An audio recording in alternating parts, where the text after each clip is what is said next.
Hey, it's Ken from Visitor Queue. Today I'm going to walk through Visitor Queue and give you a demo. So once you log into your Visitor Queue account and you start generating traffic in your Visitor Queue account, you'll start seeing leads populate. So firstly, up at the top left, you're going to see the Visitor Queue logo and the dashboard icon over on the right.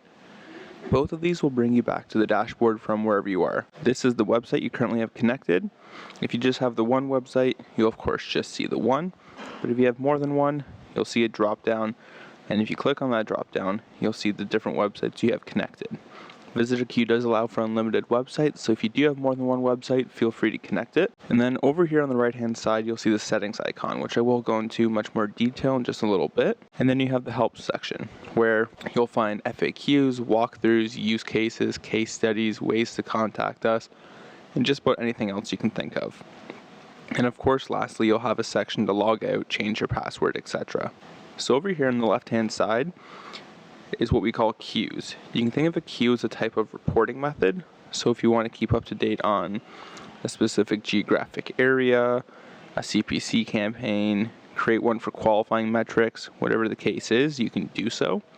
By default, you'll just see archive leads and all leads. All these are queues that myself or my team have created. If you wanted to create a queue, you just go down to customize queues, click on new lead queue, and then from here set your criteria.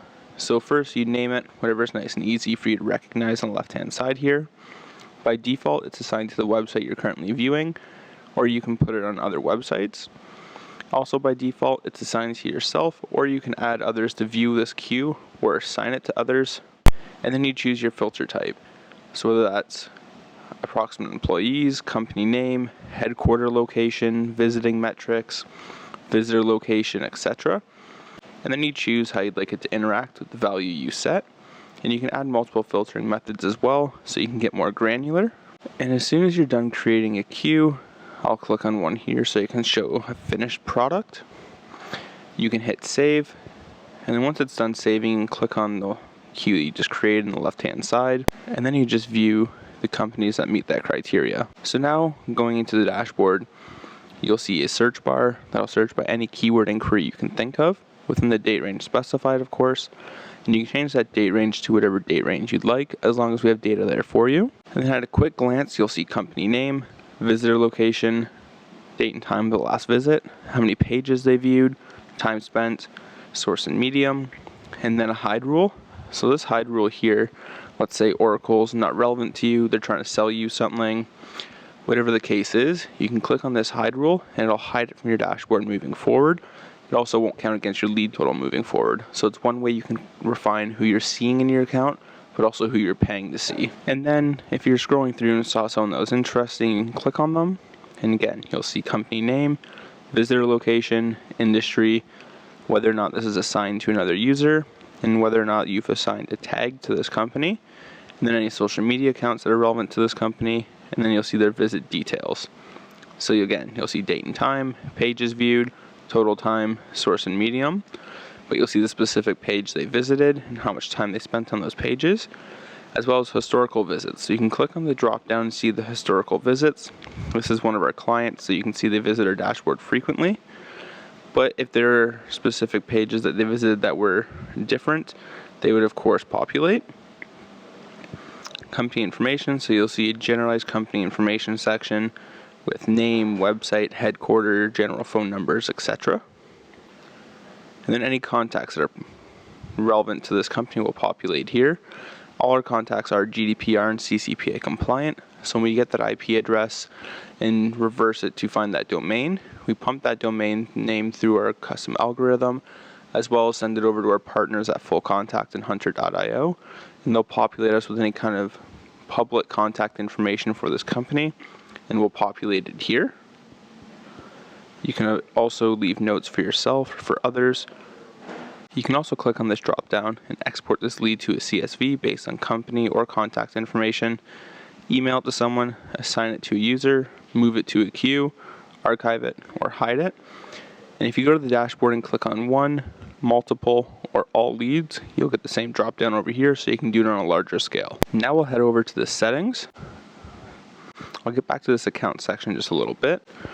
profile. This is of course where you can change name, email, passwords, etc. And then going into filters, firstly account filter. So an account filter is a way that you can filter not just your view but everyone's view of the account. So let's say you only do business with specific countries or your home country, or maybe you don't do business with specific countries.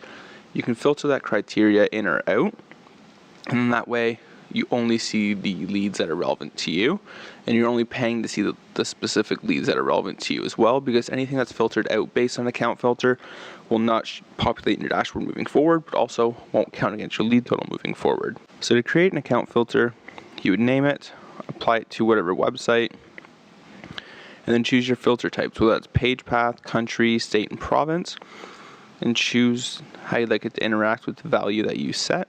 And then from that moment on, you will only see the leads that are relevant to you based on the criteria that you set. Next is a user filter. So user filters are really handy for companies that are adding larger sales teams, marketing teams, or just more users in general, because you can customize what they see in their dashboard.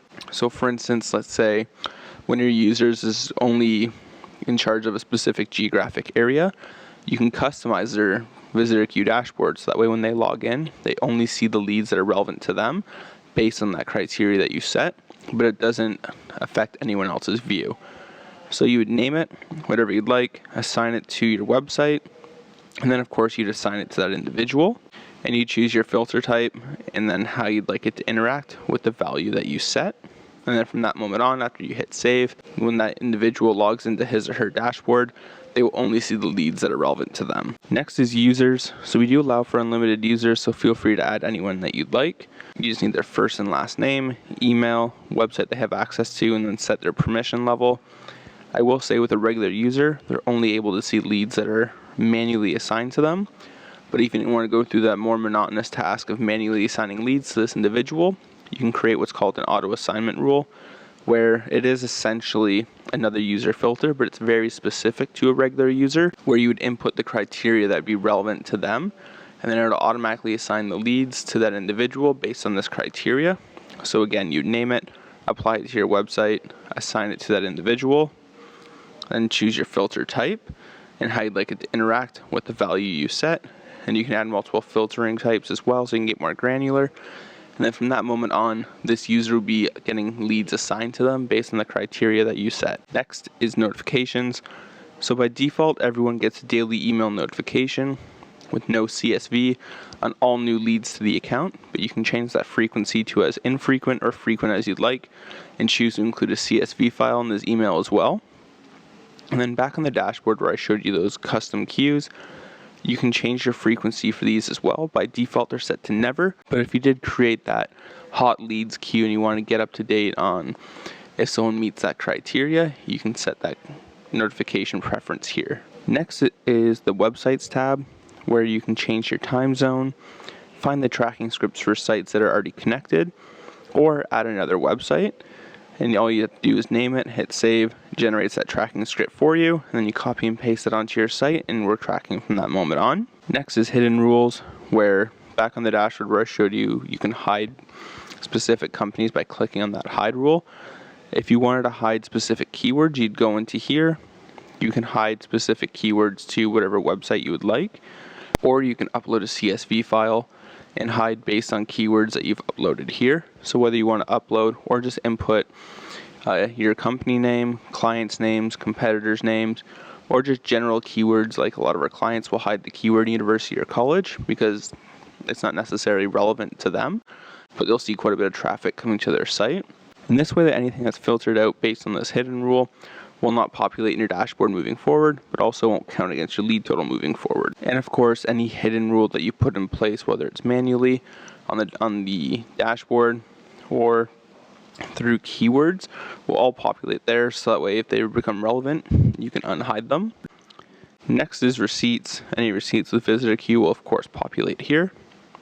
And then lastly is our integrations. We integrate natively with Slack and Salesforce. We have our own custom API. And then we integrate with about 1,500 different applications via Zapier. So whether you integrate with Zoho, HubSpot, or anything like that, you can do it via Zapier. And lastly is the account section, where I can clarify a little bit more on the pricing structure.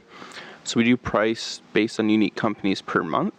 So after using the 14-day free trial, you have a good understanding of how many companies within 14 days that we can identify for you.